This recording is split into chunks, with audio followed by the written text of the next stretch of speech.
E por aqui nós encerramos mais uma semana com a bolsa em queda. Só no mês de outubro as perdas já somam quase 7%. As notícias não são positivas para o cenário econômico e político brasileiro e com isso o investidor estrangeiro fica com medo, fica receoso de colocar dinheiro no nosso mercado, temendo o risco fiscal que segue aumentando a cada dia que se passa.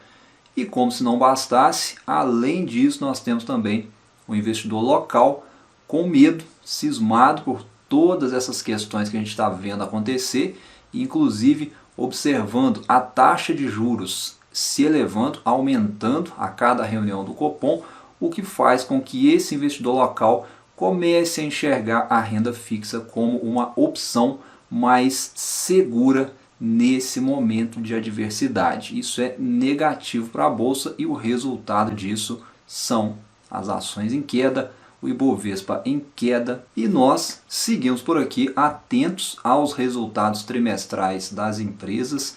Cada vez mais é importante que a gente continue avaliando os números reportados por essas empresas e observar se esses números estão evoluindo e se os fundamentos das empresas estão inalterados. E hoje falaremos aqui de grandes empresas, empresas que o mercado estava ansioso para ver os números. Falaremos também de empresas menores com grande potencial de valorização que o mercado também está de olho. Vamos falar aqui de Ambev, gigante do setor de bebidas. Vamos falar de Transmissão Paulista, tem os resultados do Banco Santander, resultados do Banco Inter. Tem small caps de grande potencial como a Log Comercial Properties, vamos falar de Intelbras, tem a Multiplan e muito mais. E antes da gente começar, só me responde uma pergunta. Você acha que novembro vai ser diferente?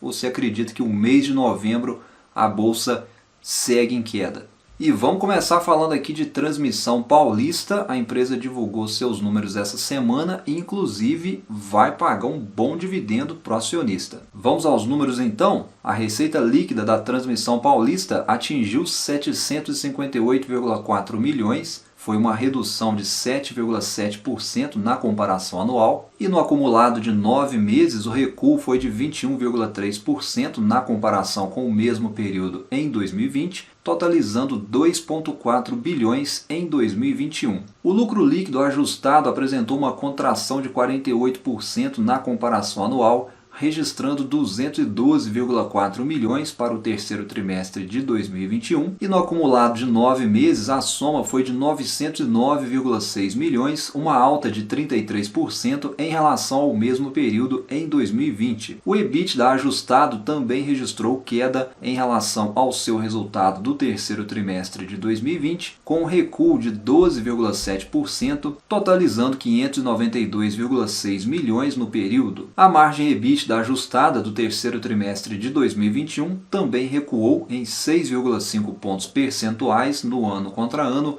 reportando 75,7%. Bom, e esses foram então os números da Transmissão Paulista, números pouco animadores. As despesas financeiras contribuíram para puxar o resultado para baixo, mas apesar disso a empresa segue aí como uma boa empresa, segue com bons fundamentos, segue capitalizada, pouco endividada e inclusive segue pagando bons dividendos e vai pagar esses dias aí, anunciou mais um bom dividendo ao acionista. A empresa comunicou o pagamento de juros sobre capital próprio e dividendos, que corresponde a 52 centavos por ação em dividendos, e os juros sobre capital próprio correspondem a aproximadamente 78 centavos por ação. E o pagamento vai ser feito no dia 17 de novembro e a data de corte é o dia 3 de novembro. E só lembrando para você que gosta de dividendos, que gosta de empresas pagadoras de dividendos, eu vou deixar na descrição o link aí que você vai ter acesso à agenda de dividendos para o mês de novembro, quais serão essas empresas que vão pagar, vai ver o valor que essas empresas vão pagar,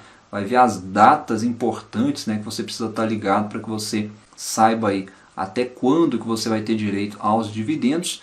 Então o link está na descrição, é gratuito. Se você gosta de dividendos, eu sempre deixo aí na descrição para você conferir. Eu acredito que é um conteúdo aí que vai te ajudar nos estudos. E vamos seguindo aqui com mais resultados importantes. Vamos falar agora da Ambev. A empresa divulgou ao mercado que alcançou 180 milhões de hectolitros acumulados nos últimos 12 meses, uma alta de 7,7% nos volumes consolidados. Além disso, a Ambev terminou o trimestre com uma receita líquida de 18,5 bilhões, um crescimento de 20,8% na comparação anual, e a receita líquida por hectolitro teve um aumento de 12,1% contra o mesmo período do ano anterior. A empresa terminou o período com um lucro bruto de 8,2 bilhões, foi um crescimento de 13% no período, e o EBITDA ajustado foi de 5,1 bilhões, uma alta de 7,8% nos números absolutos. O lucro líquido da Ambev foi de 3,7 bilhões, um aumento de 57,4% na comparação com o terceiro trimestre de 2020, número beneficiado por uma reversão total de aproximadamente 754 milhões de imposto de renda e contribuição social diferidos no terceiro trimestre de 2021. O lucro antes do imposto de renda teve um crescimento de 28,4% no período. Muito bem, então tivemos aí a Ambev reportando um trimestre de crescimento,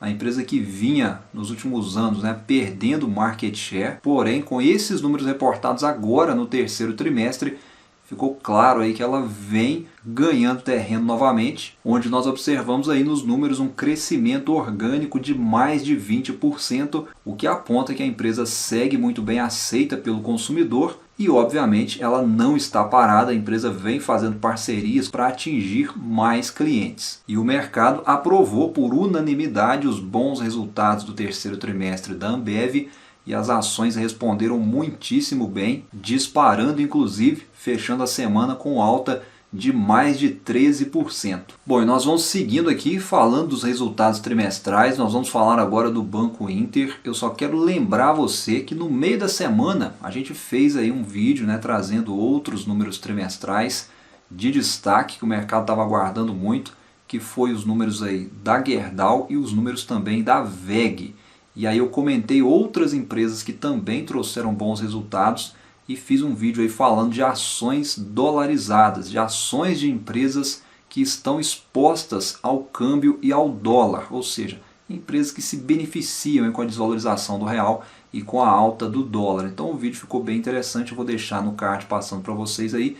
A gente repercutiu os números da WEG, da Gerdau e de outras empresas que se encaixam aí dentro desse racional. Então passa lá nesse vídeo para você assistir depois. E vamos seguir aqui, vamos falar agora do Banco Inter, que divulgou seus resultados trimestrais e o banco reportou que foram abertas 2 milhões de contas no período. A receita de serviços teve um crescimento de 157% na comparação com o terceiro trimestre de 2020, atingindo 345 milhões. E a receita de crédito também teve um crescimento de 137%, atingindo 454 milhões, impulsionado pelo crescimento de 163% na carteira de crédito para empresas, que atingiu 3,9 bilhões, e reportou ainda crescimento na carteira de cartão de crédito pessoal, que cresceu 195%. O custo de serviço por cliente da companhia teve queda de 10,6% na comparação anual, atingindo R$ 110,42 por clientes, refletindo os efeitos dos ganhos de escala da companhia, e o custo de aquisição de novos clientes teve uma alta de 38,5% em relação ao segundo trimestre de 2020, atingindo R$ 30,74 por novo cliente. O lucro líquido do banco atingiu 19,2 milhões, revertendo o prejuízo apresentado de 8 milhões no terceiro trimestre de 2020. E ainda seguindo no segmento financeiro, vamos falar agora do Banco Santander. O lucro líquido do Banco Santander atingiu 4,3 bilhões, foi um aumento de 12,5% em relação ao mesmo trimestre de 2020 e o retorno sobre capital próprio foi de 22,4%. A margem financeira bruta do banco apresentou crescimento positivo de 17,6%, a carteira de crédito teve uma expansão de 13,3% na comparação anual, atingindo 450 bilhões, com destaque para a carteira de pessoas físicas com crescimento de 21,3%. Houve um aumento na provisão para devedores duvidosos e assim o custo de crédito representou 2,9% da carteira de crédito no trimestre e o índice de inadimplência acima de 90 dias veio acima dos últimos resultados no patamar de 2,4%. As receitas de cartões tiveram uma expansão de 31% e atingiram 1,2 bilhão. Bom, então aí tivemos o resultado do Banco Santander, primeiro dos bancões a divulgar seus resultados, sempre muito aguardado aí os números dos grandes bancos, e no caso aí dos números do Santander, vieram aí dentro do esperado, talvez um pouquinho acima em algumas avaliações que eu tive acesso. A gente viu aí, né, que o banco reportou um retorno sobre patrimônio líquido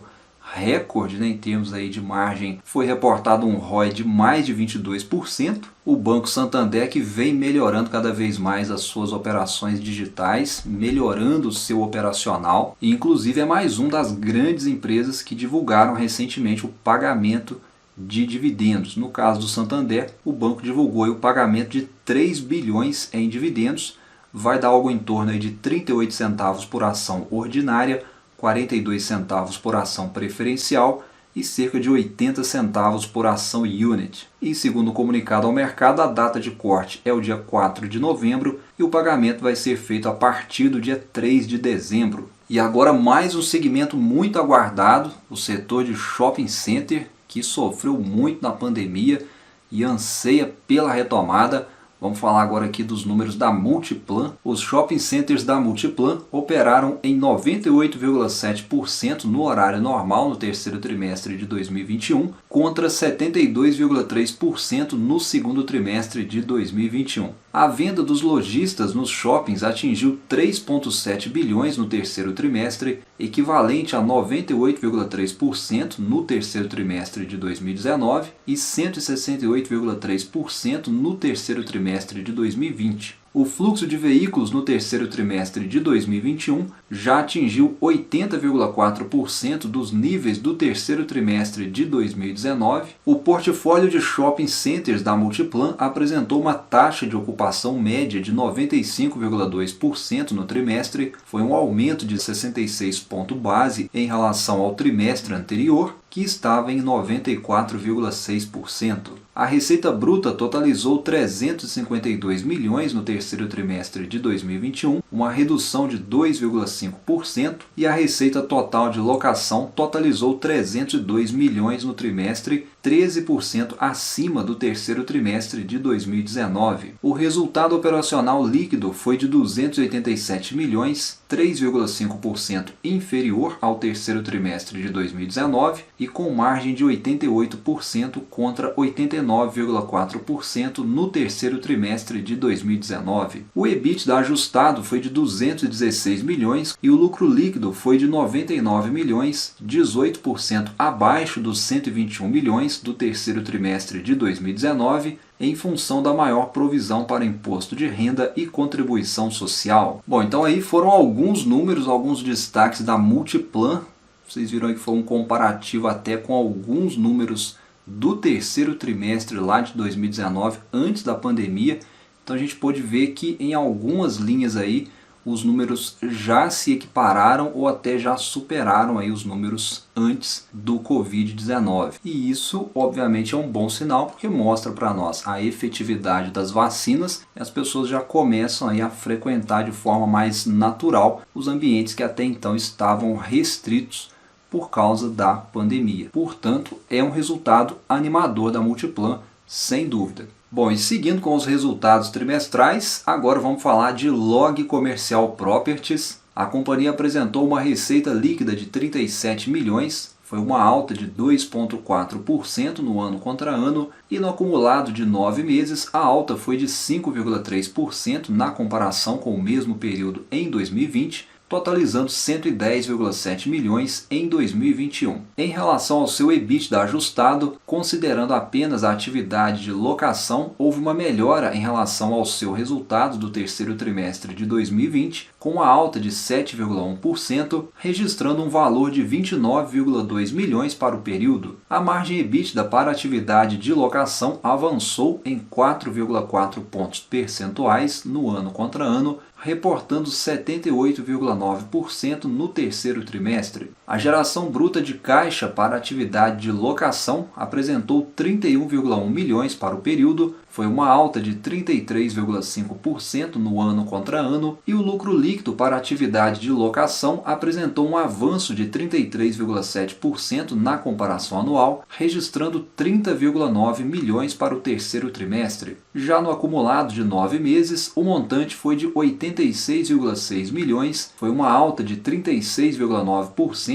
em relação ao mesmo período em 2020. Esses foram então alguns dos destaques da Log Comercial Properties. É uma empresa pequena da bolsa, mas que tem muito analista de olho acompanhando de perto os números e enxergando aí como uma empresa de grande potencial. As ações da empresa vêm sofrendo bastante nos últimos meses, porém a empresa vem mostrando crescimento nos resultados trimestrais e nesse trimestre não foi diferente. A empresa conseguiu manter uma alocação com baixa vacância, a empresa entregou ainda novos empreendimentos, mais de 114 mil metros quadrados de área bruta locável, e anunciou ainda mais 2 novos contratos, um no Ceará e outro em Pernambuco. Portanto, apesar da queda que as ações vêm sofrendo nos últimos meses, como a gente viu aí, a empresa está em amplo crescimento. E vamos falar agora dos resultados da Intelbras. Resultado do terceiro trimestre de 2021, a empresa reportou receita operacional líquida de 758,9 milhões no trimestre, foi um crescimento de 24,1% na comparação anual e 4,7% com relação ao trimestre anterior. O EBITDA atingiu 89 milhões, 7,2% abaixo do trimestre anterior e 19,8% abaixo do apresentado no mesmo período de 2020. O ROIC relativo aos últimos 12 meses, apurado no terceiro trimestre de 2021,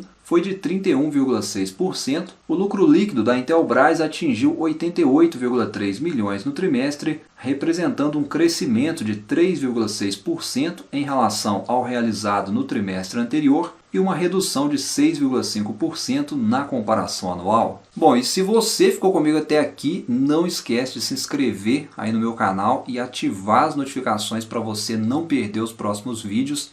Eu vou ficando por aqui, um abraço a todos, bons investimentos e a gente se vê num próximo conteúdo aqui no canal. Bons investimentos a todos e até a próxima.